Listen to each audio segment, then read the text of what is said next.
Mountain wind screamed like a dying god. Snow whipped sideways across the pass, erasing sky from Earth. The convoy sat frozen, mid-slope vehicles dark, engines cold, every soldier inside counting minutes until death Rerouting arrived. is impossible. When the commander passes asked, are already closed. "Will anyone take this mission?" Silence answered. Then she stepped forward from the ranks. No speech, no hesitation. One woman, one rifle, one bullet. It will get colder. And the frozen pass was about to change hands. Regardless of the weather. Temperature gauge read negative 18 degrees Fahrenheit, but it felt colder. Wind chill dragged it down to negative 40. Sergeant Claire Hendricks watched ice crystals form on the inside of the transport window, spreading like veins across glass. Outside, visibility measured in feet, not miles. The convoy had stopped moving 3 hours ago. 12 vehicles stretched along the mountain pass supply trucks, armored personnel carriers, a single command vehicle at the center, all sitting ducks. The road ahead vanished into white nothingness. The road behind looked the same. Lieutenant Marcus Reeves stood in the command vehicle, staring at a tactical map that no longer meant anything. Red markers indicated enemy positions at both ends of the pass. Blue markers showed their own location, trapped between two jaws. "Intel confirms hostiles blocking north approach," the radio operator said. His voice carried the flat tone of someone delivering a death sentence. "South exit also compromised. They're dug in. Heavy weapons." Reeves said nothing. The map offered no solutions. Captain Diana Foster leaned over the table. "How long before they move on us?" "Could be minutes. Could be hours. They're waiting for something." "Reinforcements," Foster said. Everyone in the vehicle understood. The enemy didn't need to attack. Winter would do the work. Fuel reserves dropping, batteries dying, men going hypothermic in their seats. Outside, soldiers stamped their feet against the cold. Some had already started showing signs, shaking hands, confusion, slurred speech. Frostbite claimed toes and fingers first, then worse. Staff Sergeant Thomas Brady entered the command vehicle, bringing a blast of frigid air with him. "We've got maybe 6 hours of fuel left if we keep the engines running for heat, less if we move." "Can't move anyway," Reeves said. He pointed at the map. Roads blocked both directions, terrain's too steep for off-road. "We go on foot. Half the men won't make it a mile in this weather." Foster crossed her arms. "Air support? Grounded. This storm isn't clearing for 2 days minimum. Artillery? Range issues. Mountains block the angle. By the time rounds adjust for elevation, enemy will have relocated. So we sit here and freeze." Reeves finally looked up from the map. His eyes were red-rimmed from lack of sleep. "Unless someone has a better idea." The silence stretched. Wind battered the vehicle's exterior. Metal groaned under the assault. Brady spoke quietly. "Intel mentioned enemy command position on the ridge, elevated, overlooking both blockades." "I read the report," Reeves said. "What about it?" "If command falls, coordination breaks.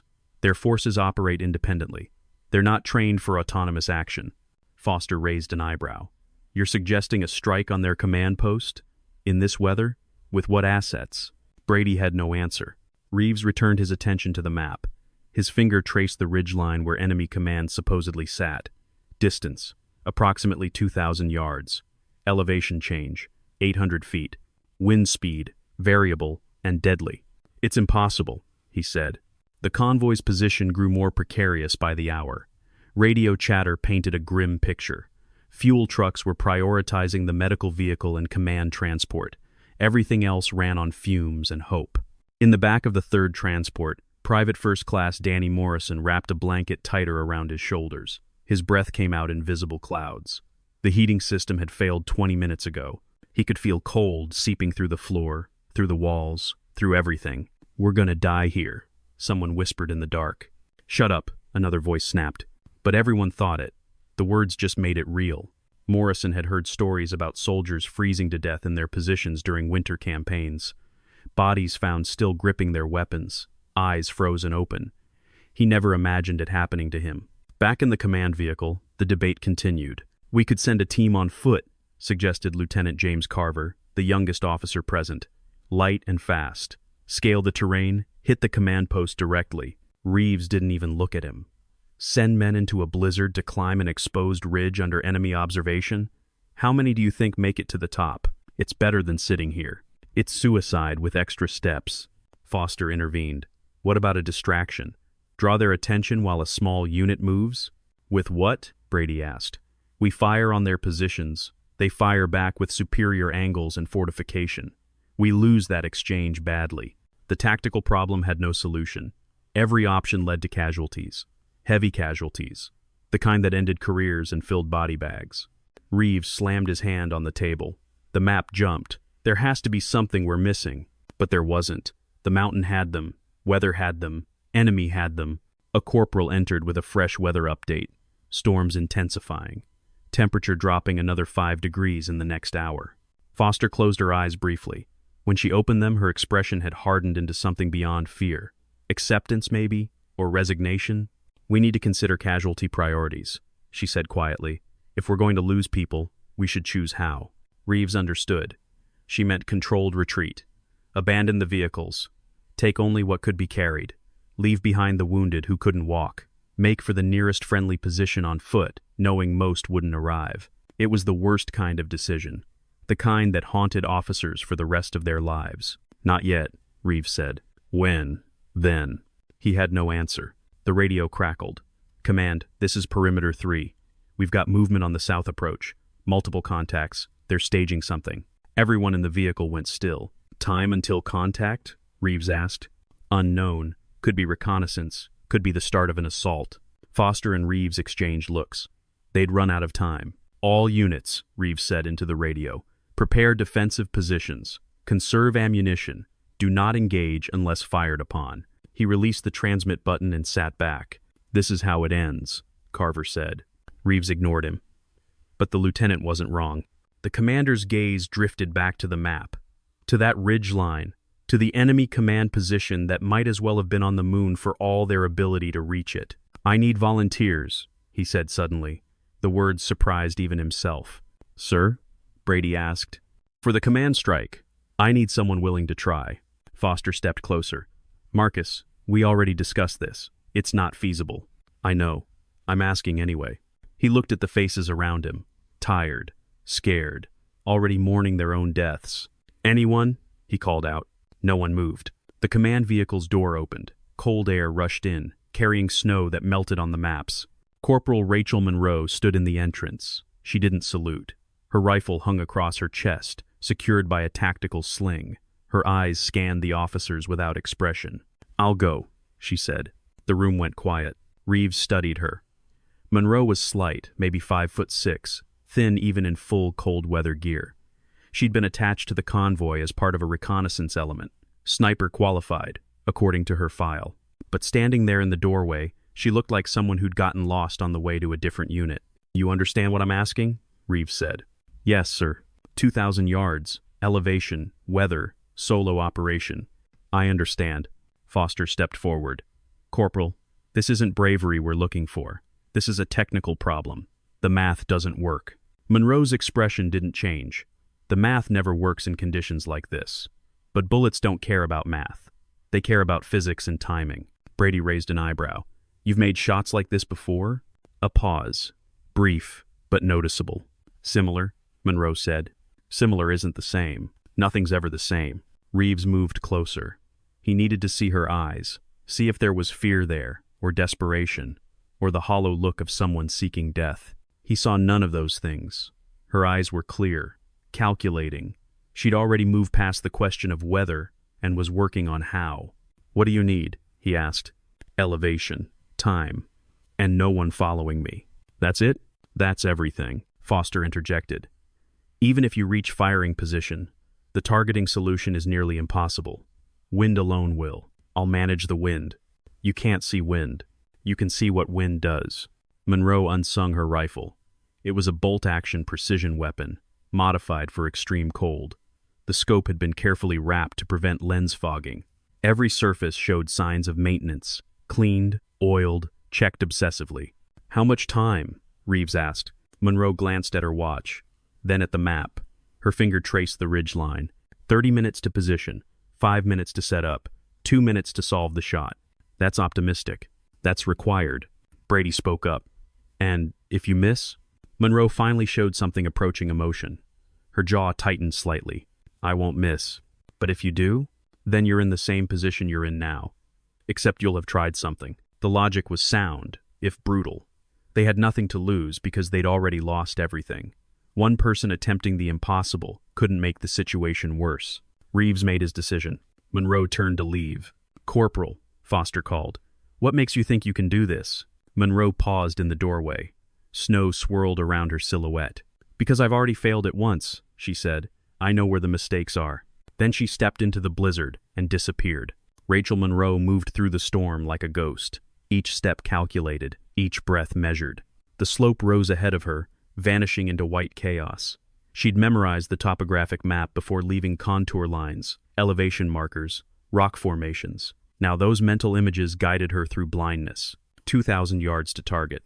The number sat in her mind like a weight. In ideal conditions, no wind, moderate temperature, clear sight lines. A shot at that distance required accounting for bullet drop, Coriolis effect, even the curvature of the earth. Snipers trained for years to make those calculations instinctively.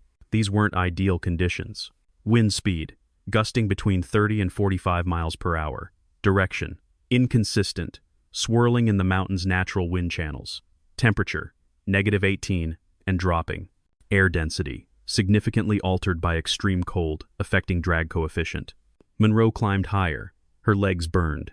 Ice formed on her eyelashes. The rifle on her back weighed 14 pounds. Add the cold weather gear, ammunition, survival pack. Every ounce mattered at altitude. She'd spent the last 3 years studying ballistics. Not just the equations anyone could memorize formulas, but the reality behind them. How bullets actually behaved in extreme conditions. How tiny changes in temperature shifted impact points. How wind didn't just push bullets sideways, but created complex three-dimensional pressure zones. Most snipers relied on tables and calculators. Monroe had learned to read the environment itself. She paused behind a rock outcropping, sheltering from the wind for a moment. Her breathing had quickened. Altitude was affecting her. Up here, oxygen levels dropped, cognitive function degraded, hands shook, vision narrowed, all of which made precision shooting nearly impossible. She reached into her pack and pulled out a small thermos. Hot water mixed with glucose powder. Not coffee, caffeine caused tremors. Just warmth and fast energy. As she drank, her mind turned over the ballistic problem. Standard atmospheric pressure, 29.92 inches of mercury. Current pressure, estimated at 26.5 due to altitude. That alone shifted bullet trajectory by several inches at range. Wind was the greater variable.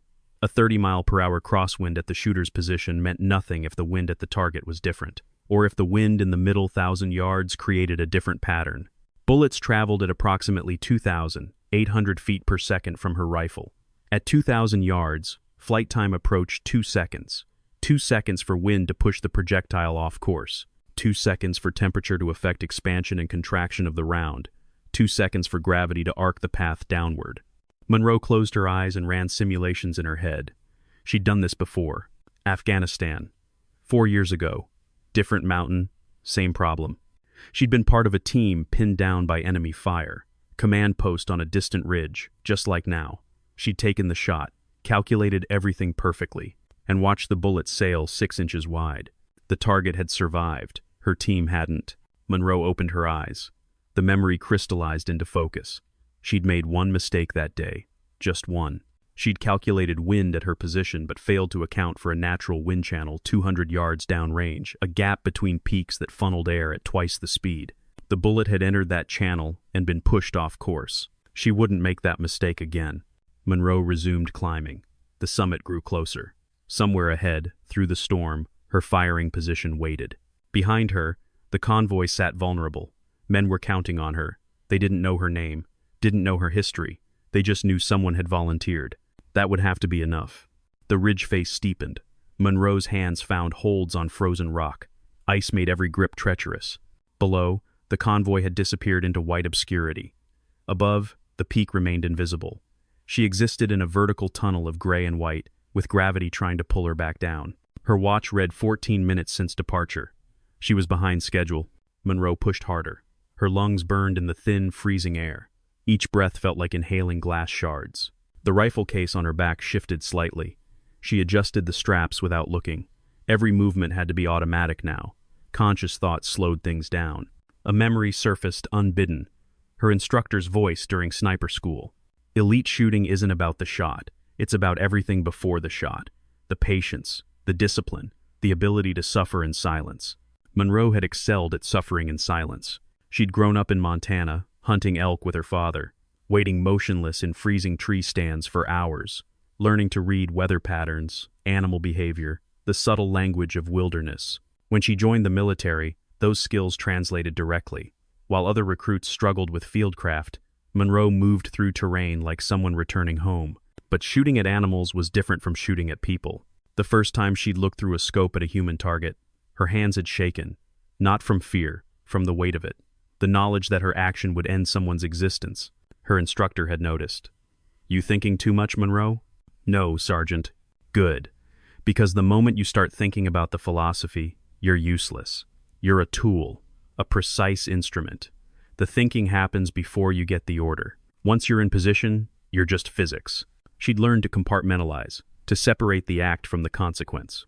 It had worked until Afghanistan, until she'd missed. Monroe reached a small ledge and pulled herself up. The wind here was worth nothing to break it. She crouched low, using her body to shield the rifle. 22 minutes since departure. She'd lost more time than expected. The tactical map in her mind showed the target area ahead, another 300 vertical feet. Then she'd need to find a stable position with sightlines to the enemy command post. If the enemy command post was even where intelligence claimed, if it hadn't moved, if weather hadn't degraded visibility so badly that targeting became impossible. Too many ifs. Monroe kept climbing. Her fingers had gone numb inside her gloves. She could still grip, but sensation was fading. That would be a problem when she needed to feel trigger pressure. She'd deal with it when the time came. Another memory. Sitting in a hospital room in Germany, recovering from mild hypothermia after the Afghanistan mission. A chaplain had visited, trying to offer comfort. "You did your best," he'd said. "Sometimes that's not enough. That's not your fault." Monroe hadn't responded. Because he was wrong. Her best would have been enough. She'd failed to achieve her best. That was different. The chaplain had continued talking, but she'd stopped listening. Forgiveness from others meant nothing. She needed to forgive herself. 4 years later, she still hadn't. The ridgeline finally appeared through the storm, a dark mass against white chaos. Monroe adjusted her course, aiming for the highest point with clear sight lines down into the pass. Her watch showed 28 minutes. 2 minutes to reach position. Then the real work began. The firing position was a narrow cleft between two boulders. Natural windbreak. Solid rock to brace against. Clear view down into the valley where the enemy command post reportedly sat. Monroe wedged herself into the space and began immediate setup. First, rifle preparation. She removed it from the protective case with careful hands. Every surface got checked. Action cleared. Barrel examined for ice. Scope lenses wiped clean. Second, range estimation. She pulled out a compact laser rangefinder and aimed at the valley below. The device struggled in the weather. Snow interfered with the laser. She tried multiple times, adjusting angles, searching for a clear reading. Finally, 2,047 yards, close enough to her estimate. Third, environmental assessment. This was the critical part. Monroe observed snowfall patterns, watched how flakes moved at different elevations. Wind at her position came from the northwest at roughly 35 miles per hour. But 500 yards downrange, snow swirled differently, wind shifted to almost pure west. At the target area, she could see snow lifting upward slightly, wind coming from below, heated air rising from the valley floor. 3 distinct wind zones between shooter and target. She pulled out a small notebook, already damp with condensation. Her pencil scratched quick calculations. Zone 1, 0 to 600 yards. NW wind, 35 miles per hour, pushing left. Zone 2, 600 to 1,000, 400 yards. W wind, 25 miles per hour, pushing left. Zone 3, 1,400 to 2,047 yards. SW wind, 15 miles per hour, pushing right. Net effect. Bullet would drift left in the first 2 zones, then right in the final zone. The calculations had to account for different force vectors at different points in the flight path. Monroe worked through the math. Her fingers, still partially numb, struggled to hold the pencil. Time check. 33 minutes since departure. She'd used 3 minutes already. 2 minutes remaining for the shot. She was behind schedule. Monroe set down the notebook and focused the scope on the target area. Enemy position. A reinforced structure built into the hillside. Stone and sandbags. Multiple figures moving inside. 1 taller building, probably communications equipment. She scanned for high-value targets. There, a figure in different uniform, standing near communications equipment, gesturing to subordinates. The mannerism suggested command authority. Monroe centered the crosshairs. Through the scope, she could see the person's face. Male, maybe 40. Expression serious but calm. A human being, with family somewhere, with a life before and after this moment. Monroe pushed the thought away. Physics, just physics. Her radio crackled softly. The convoy, checking in. Any progress? Reeves's voice, distant and distorted. Monroe keyed the transmit button once. Click. Acknowledgement without words. She returned attention to the scope. The target had moved. She tracked him. He stopped near a map table, leaning over to examine something. Perfect. Stationary target. Monroe began her pre-shot routine. Breathing. Slow, controlled, oxygenating blood without hyperventilating. Body position. Locked solid against rock. Every muscle supporting the weapon. Trigger finger. Resting lightly. No pressure yet. Mind. Empty of everything except the shot. Wind check. Snow still showing the same 3-zone pattern. Range. 2,047 yards. Elevation adjustment. She dialed the scope 32 minutes of angle up. Windage adjustment. Complex calculation based on the 3 zones. Net effect was approximately 4 minutes left. She dialed it in. The crosshairs settled on the target's center mass. Through the scope, she could see him pointing at something on the map. Monroe's breathing slowed to 2 breaths per minute. The world narrowed to a circle of glass. Her finger found the trigger. Wait for the moment between heartbeats, when the body is most still. Her heart thudded once, twice. Between the second and third, wind shifted. Snow pattern changed. Monroe lifted her finger from the trigger. The moment had broken. Monroe remained frozen, watching through the scope as snow swirled in a new pattern. The wind had changed direction by perhaps 5 degrees. Small variation, massive implication. She recalculated rapidly. If the wind in Zone 2 shifted north by 5 degrees, the bullet path would be pushed an additional 3 inches left. But that change might not affect Zone 1 or Zone 3. Or it might. No way to know without watching longer. Time check. 36 minutes since departure. She'd exceeded her own timeline. The target in the scope moved away from the map table. Monroe tracked him. He walked toward the building's entrance, briefly disappearing from view. Then he emerged again, now standing in the open. Exposed. Better shot. Cleaner angle. But the wind continued its chaos. Snow whipped in multiple directions simultaneously. Monroe closed her eyes for 3 seconds, forced her mind to process the environment without visual distraction. Sound. Wind frequency changed slightly. Lower pitch meant slower speed. Feel. Pressure against her face shifted. Wind on the ridge had decreased by maybe 5 miles per hour. Observation. When she opened her eyes, snow at the target area rose in a spiral pattern. Thermal updraft, stronger than before. The environment was dynamic, constantly changing. No calculation would remain accurate for more than seconds. So, she stopped calculating. This was the lesson from Afghanistan. She'd tried to solve an equation that had no solution. Weather couldn't be predicted. It could only be read in the moment.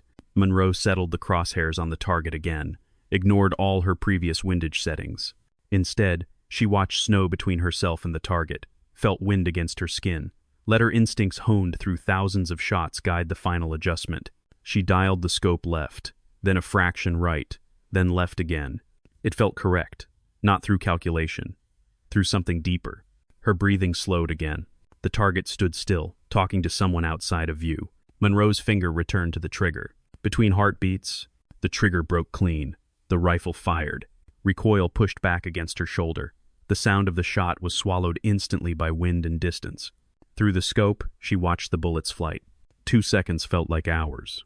At 2,047 yards, she couldn't actually see the bullet, but she could see its effect on snow, a small disturbance in the falling flakes, a pressure wave moving at supersonic speed.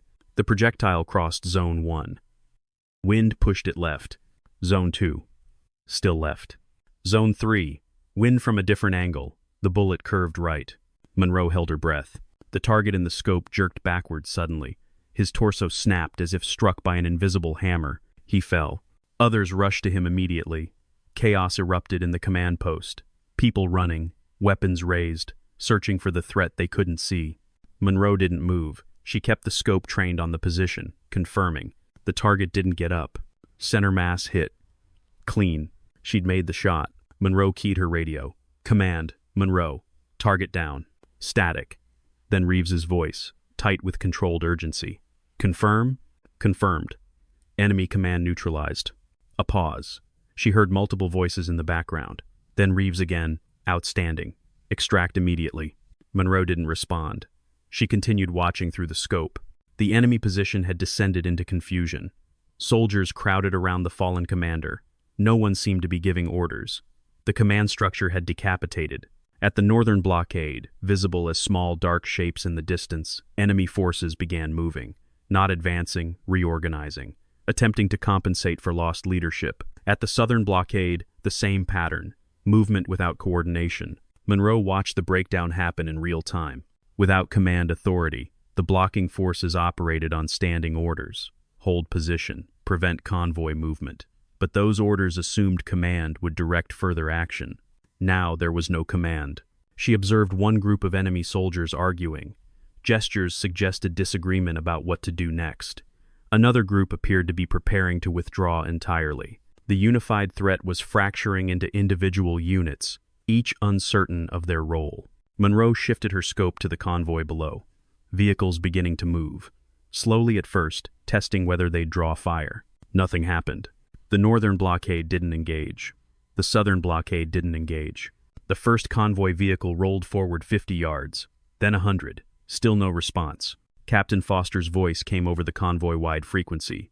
All units, prepare to move. Maintain defensive posture, but advance through the pass. Do not stop. Engines revved. One by one, the vehicles lurched into motion. Monroe tracked their progress through her scope. The lead truck reached the point where enemy fire should have stopped it. Nothing. The entire convoy began rolling, gaining speed, moving through the gap that had opened. At the southern blockade, enemy forces withdrew entirely. They'd lost command, lost coordination, and lost the will to fight an engagement without clear orders. The pass was opening. Monroe lowered her rifle. The mission was complete. She began the process of packing her equipment. Rifle disassembled and secured. Scope protected. Every item returned to its place in her pack. As she worked, exhaustion hit her like a physical force. Adrenaline draining away. The cold that she'd ignored during the climb suddenly became crushing. Her hands shook. Not from precision focus anymore, from hypothermia's early stages. She needed to descend. Get back to the convoy before her body shut down. Monroe stood, shouldering her pack. The world tilted slightly, altitude and exhaustion combining. She steadied herself and began the descent. The climb down proved harder than the ascent. Monroe's legs trembled with each step. Her vision narrowed at the edges, tunneling, a warning sign her brain was running low on oxygen and heat. She'd pushed too far, stayed at altitude too long. The cold had seeped deeper than she'd realized. Halfway down, her right leg gave out. She collapsed against a rock face, breathing hard. Get up, keep moving. Stop now, and you die here. Monroe forced herself upright. Each step became a negotiation with her body. The storm hadn't lessened. If anything, it had intensified. Snow fell thick enough to obscure everything beyond arm's reach. She navigated by feel and memory, retracing her earlier route, counting steps between landmarks. When she finally reached the valley floor, the convoy had already passed through. Tracks in the snow showed their passage, fresh, maybe 10 minutes old. Monroe followed the tracks. Walking became mechanical. Lift foot, place foot, repeat. Her radio crackled. Monroe, this is command. What's your position? She tried to respond, but her jaw had locked up, too cold to speak clearly. Miles south, she finally managed. We're holding at Rally Point Alpha. Medical standing by. Rally Point Alpha, she remembered from the briefing. 2 miles ahead where the pass widened into a defensible position. 2 miles might as well have been 20. Monroe kept walking. Time lost meaning. She existed in a gray space between steps. The world reduced to snow and cold and the mechanical process of not stopping. Lights appeared ahead. Vehicle headlights. The convoy. She walked toward them. Her legs barely responded to commands now. Figures moved in her direction. Voices called out. Hands grabbed her arms, supporting her weight. Medic. Get a medic. Monroe wanted to say she was fine. The words wouldn't form. They lowered her to the ground. Someone wrapped a thermal blanket around her shoulders. Another person checked her pulse. She's severely hypothermic. We need to warm her slowly. Get heated packs on her core. Warm fluids. Monroe's vision faded in and out. Faces appeared and disappeared. She recognized Captain Foster kneeling beside her. "You did it," Foster said quietly. "The pass is clear. Everyone's through." Monroe nodded slightly. Or tried to. Her neck muscles wouldn't cooperate. A medic pressed a bottle of warm water to her lips. "Drink." Small sips. The liquid burned going down. Her throat had forgotten how to swallow properly. Around her, the convoy organized itself. Vehicles positioning for the final leg to friendly territory. Soldiers checking weapons, securing gear. Everyone was moving except her. Reeves approached. He looked down at Monroe with an expression somewhere between respect and disbelief. 2,000 yards in a blizzard, he said. "That's going into the report. You understand that?" Monroe didn't respond. The report meant nothing. Only the outcome mattered. "You saved a lot of lives today, Corporal." Maybe. Or maybe she'd just delayed her failure by 4 years. Afghanistan was still there, still waiting, still unresolved. But today, at least, she'd made the shot. The convoy reached friendly territory 18 hours later. By then, Monroe had recovered enough to walk under her own power. Barely. Medical personnel at the base gave her a thorough examination. Mild frostbite on 3 fingers. Early-stage hypothermia, now resolved. Severe exhaustion. Nothing that wouldn't heal with rest and warmth. They kept her in the medical tent for observation. She slept for 14 hours straight. When she woke, Captain Foster was sitting beside her cot. "How do you feel?" Foster asked. Monroe considered the question. "Tired." "That makes sense." Foster held a tablet. "I'm writing the after-action report. Need your statement about what happened up there." Monroe described the climb, the positioning, the shot. She kept it technical, facts only. Foster typed notes. When Monroe finished, she looked up. "The enemy commander you eliminated was Colonel Viktor Brezhnev. He was coordinating a major offensive. Intelligence estimates your action disrupted their entire winter campaign." Monroe absorbed this information without reaction. A name didn't change anything. She'd solved a tactical problem. The strategic implications were beyond her scope. "There's going to be recognition for this," Foster continued. "Probably a commendation, maybe more. Not necessary. Not your decision." Monroe shifted in the cot, uncomfortable with the attention. The mission succeeded. That's enough. Foster set down the tablet. "You know what I find interesting? Your file shows you turned down promotion twice. Declined an instructor position at sniper school. Specifically requested field assignments only. I'm better in the field. Or you're avoiding something." Monroe didn't respond. Foster stood to leave, then paused. "Whatever you're running from, Corporal, maybe this is a chance to stop." After she left, Monroe lay in the cot, staring at the tent ceiling. The voices from Afghanistan had quieted. Not gone. Just quieter. Maybe that was progress. 3 days later, she returned to duty. The convoy soldiers had already started spreading the story. Each retelling added details, some accurate, some embellished. "Did you hear about the sniper who cleared the pass? Single shot, 2,000 yards. In a blizzard. By herself." The name Monroe became associated with the story. But like all stories, it simplified reality, made it cleaner than it was. No one mentioned her hands shaking before the shot, or the recalculations she'd abandoned, or the moments of doubt. Legends erased the messy human parts. A week after the mission, Monroe received orders for her next assignment. Another convoy escort, different mountains, same job. She read the orders without emotion, then packed her gear. The rifle went into its case first, carefully wrapped. Every surface checked and cleaned. She'd made the shot this time. But mountains were endless. Weather was infinite. There would always be another impossible mission. And she would keep volunteering, not because she sought glory or recognition, but because somewhere in the repetition, in the endless cycle of preparation, execution, and survival, she might finally forgive herself for the shot she'd missed. Until then, she climbed. 6 months passed before Monroe returned to the frozen pass. The convoy route had become standard again. Enemy forces had withdrawn from the region. The mountains remained dangerous only for the weather they generated. Monroe sat in a transport vehicle, watching through the window as they approached the ridge where she'd made the shot. Snow fell, gentler than before. The storm season had ended. Private Morrison sat across from her. He'd been with the original convoy, survived the cold. Now he was heading back through the same terrain. "You're the one, right?" he asked quietly. "The sniper from the winter mission?" Monroe didn't answer. "Word is you saved everyone. Single shot." She turned from the window. Luck. Weather cleared at the right moment. Morrison shook his head. Everyone says you don't talk about it. But we all know. What did they know? Monroe wondered. They knew the outcome.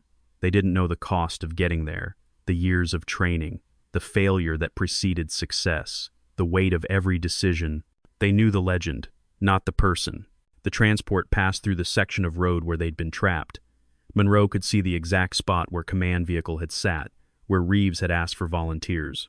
The moment she'd stepped forward, she remembered the silence after she'd spoken, the doubt in everyone's eyes, the certainty in her own mind, not that she would succeed, but that she had to try. Sometimes, certainty was enough. The convoy continued through the pass without incident. They reached the valley on the far side as sunset painted the mountains orange and purple. At Rally Point Alpha, they stopped for the night. Monroe helped set up defensive perimeter, checked equipment, prepared for evening watch rotation. All routine now. Captain Foster found her during dinner. Corporal Monroe, got a message for you. She handed over a tablet. Official communication from command headquarters. Monroe read it twice to make sure she understood. She'd been recommended for the Silver Star. The citation described her actions on the frozen pass in formal military language that made it sound cleaner than it had been. Congratulations, Foster said. Monroe set down the tablet. I'll need to decline. Not possible. Already approved through channels. Then I won't attend the ceremony. Foster sighed. You can't run from recognition forever, Monroe. Not running. Just don't need it. What do you need? Monroe looked toward the mountains. Snow-covered peaks stretched in every direction.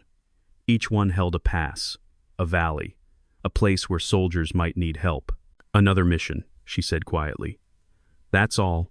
Foster studied her for a long moment. You know what they say about you now?